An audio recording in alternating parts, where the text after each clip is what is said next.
Ama naming makapangyarihan sa lahat, sinasamba po kita sa lahat ng oras. Maraming salamat po sa isang buong araw na nagdaan na puno ng biyaya, pag-ibig at kaligayahan. Salamat din po sa mga pagsubok at mumunting mga luha na dumating sa aking buhay, na alam ko pong siya po ninyong paalala sa akin na kayo po ay Diyos na buhay. Maraming salamat po sa pagbabantay sa akin at sa aking pamilya at mga kaibigan sa loob ng maghapong ito, at sa paggabay sa amin sa mga pagsubok na aming nakasalamuha. Alam ko pong nariyan kayo sa aming tabi sa lahat ng oras upang kami ay bantayan at gabayan.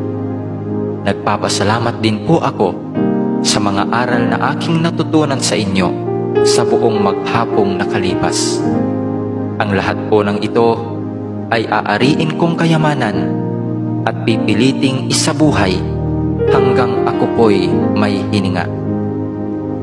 Panginoon ko't Diyos ko, patawarin naman po ninyo ako sa mga pagkakasalang nagawa ko, at sana'y mabigyan pa ninyo ako ng panahon upang makapagbagong buhay.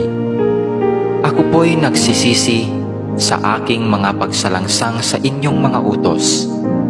Patawarin din niyo ako sa mga pagtalikod na aking ginawa sa aking kapwa, at sa mga pagkukulang ko sa aking mga kaibigan at mga mahal sa buhay. Pinatatawad ko rin po sila sa kanilang mga kasalanan sa akin.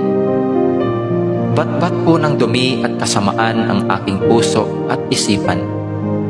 Naway linisin mo po ito ngayong magdamag at baguhin, upang bukas ng umaga ay magkaroon ako ng malakas na pananampalataya at panibagong buhay. Paliwanagin mo ngayong gabi ang madilim kong isip at kalooban, upang sa kinabukasan ay maging ilaw din po ako sa aking mga kapwa na gagabay sa kanilang madilim na kalsadang tinatahak. Gabayan din ninyo kami sa magdamag na ito at iligtas sa anumang panganib. Alam ko pong alam na ninyo ang aming mga pangangailangan sa araw-araw. Hindi po kami humihingi ng labis sa aming mga pangangailangan.